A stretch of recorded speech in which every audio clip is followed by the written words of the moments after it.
бәріміз басымыз қосып кешке әрқайсымыз әр жермен кетіп қалар едік қой. Себепкер осы үлкен тойлар бола берсін. Ана келін болса аман есен тек жақсылықта кездесейік. Осында отырған бүкіл жеңгелерім, әпшелерім, күйеуалдар, ағаларымдар баршаңызға Алла разы болсын. Әкем тірі кезінде осы бірінші қыздардың бәрін айтып отырған. Өйткені олар анам баласы үйтіп жатыр, мына қыз бүйтіп жатыр, анау қиналып қапты, мынандай жағдай болып қапты, ақшадан таршылық болып жатыр екен, мынаны қалай істейміз, үйтеміз, бүйтеміз деп бұйрығынан шыққан емеспін әкемнің ше. Мен Алладан кейінгі әміршім жердегі бастығым сол кісі. Біріне ғана қасында бола алмадық. Жаңа бала-шаға боламыз деп қалада жүрдік қой. Мына қыз, екі қыз, мен. Бірақ енді өмірдің несі болғаннан кейін бұл қызда өзінің өмірі бар. Мына қыздар тіршілігін жасау керек. Оған қамқоршы болатын әр адам өз арбасын сүйрейді ғой негізі. Қанша жерден туысқан болса да әр адам өзі талпыну керек. Ол шариғатта Алла тағала әркім басына 5 уақыт намазды бұйырып қойған. Жан алыш пеште келгенше, шаман келгенше орындасаң орындадың, орындамасаң Құдай сақтасын азат болады. Сол үшін жаңа 5 уақыт намазға бекем болыңыздар. Енді мына әйелім болмаса да айтар едім мен. Мен көп жерде әділдікті айтамын, бірақ папам айтпа дейді. Көп жерде айтқызбайды маған. Сөйтсем кейбір жерде кейін шариғатта тыңдасам айтуға біліп тұрып айтуға да болмайды. Кейбір жерде әділдікті де айтуға болмайды. Кейбір жерде айту керек. Ол қыз өз оқуымен, мынау өзінде денсаулығы не болып өмірін несімен мына жақта Кеуалаға рахмет әйтеуір арғыларын сүйреп жатыр. Мен бала-шағам Алматыдан келген кезде мына кісі қарады. Бәрекелді. Бұлар да қарап жатыр, бірақ мынау соңғы демінде мен өлтіріп жатқан нәрсе соңғы демінде қасына бола алмадым деген. Ой өлтіріп жатыр да соңғы демінде осы кісі шығарып салды. Бұл енді басыма не бол лақтырса да мен шыдаймын. Негізі екеуміз көп сөзге келіп қалған кезде айтып жүріп, мынау еркектер еш уақытта әйелдеріне разы болмайды деп та. Көпшіліктің көзінше айтқым келіп отыр, разымын. Бәрекелді. Әкеме қарағанда өте разымын. Бізден де сұрады жаңағы әкем тірі кезде осы қыздарды, жеңгелерімді бәрін кім үйінде не отқанын бәрін біліп отырады да. Мынау ақшадан қысылып жатыр, мына жерде мынау тұрмысқа шығыпты, мына жерде күйеуімен келіспей қалыпты, мына жерде інімді үйтіп жатыр екен, інімнің баласы неге сотта неғып жатыр екен, бүйтіп жатыр екен, неге мынандай қаражат қылу керек, дұғасына қосып отыратын. Осы сіздердің кімнің әке-шешесі бар мен жақсы білмеймін, алыстауларында ренжімейді. Аталарым, апаларым жақындарын білемін. Ол кісі бірақ бәрін енді дұға жасап отқанда мен қолым тартып кетедім. Анандай жездем, мынандай көкем, мынандай әпшем.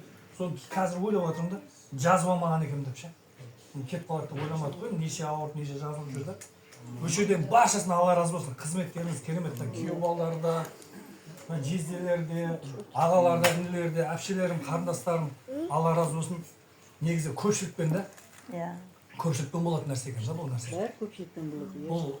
Бұл өмір жаңағы сыйластық дейді, құрметтік дейді, иман тілеп отыратын бәріне. Бұл әке-шешеге тағы бір осы сәтті пайдаланып кетіп айтайын. Мысалы әке-шешеге тірі кезінде бұл перзенттік парызымыз жаңағы шай суын әкеліп беру, аяғын уқалап беру, қаражат не қылу. Бірақ ең үлкен жақсылық әке-шеше деген ол емес екен. Бұл саналмайды деп айтуға келеді екен. Құдайдың есебімен есептесең. Пендешілікпен сенің парызың қарау. Бірақ Құдайдың есебімен есептейтін болсаң, сенің намаз оқығаның сол әке-шешеңе пайда екен. Бізді бұл өмірге тастап кетеді. Біз артынан намаз оқымасақ, ана сен тастап кеткен бала ана жерде өлтіріп жатыр. Менің бұйрықтарымды орындамай жатыр деп ананы азаптайды екен. Бағанада имам айтып отыр ғой, өлген адам жартылай жетім болып кетеді. Егер мына жақтан жаңағы дұға оқитын артынан намаз оқитын адам болса, таза жетім болады. Сол себепті мына өткен аталарымызға, апаларымызға артынан намаз оқысақ, сол кісілерге пайдасы тиеді. Баршаңызға Алла разы болсын. Алла тағала әйтеуір соңғы демімізді өзінің ризалығын табатын амалдар жасауды нәсіп етсін. Енді Алла тағала біреуді жаннаты қыламын десе, ешкім қарсы бола алмайды дейді. Ол намаз оқысын, оқымасын. Енді бұл жерде айтылмайды ол.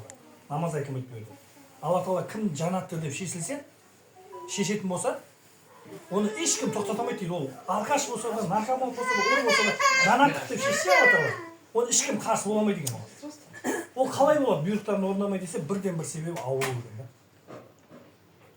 Анаған ауру беріп, сол аурудың есебінен кешіріп, күнәсін кешіріп жүрген намаз оқымаған болса да. бірақ енді оқыса ол пенденің өзінің пайдасы Ошана кіріп кеткен аша. пайдасын білмейді ғой Әлде өзі. тиіспесін. Адам баласы да тағы да жақсы амалдар. Бір сөз әшейін сөз айтады да бір ауыздан шыққан жылы сөз Алла тағала бүкіл күнәсін кешіріп жібереді дейді. Содан бұл тіршілік бар жерден өлім бар дейді ғой. Жаназа қай жерде болса сол жерге қатысуға тырысайық ағайын. Құдайға серік қоспаған 40 адам келетін болса жаназаға оның күнәсі кешіріп кетеді деген да. Бұл намаз деген, ислам діні деген әшейін бір ойыншық емес. Қаласаң істейсің, уақытың болса істе, уақытың болмаса істеме. Ұнайма істе, ұнамаса істемей ақ қой деген әңгіме емес ол. Бұл өте мұқият болатын нәрсе да.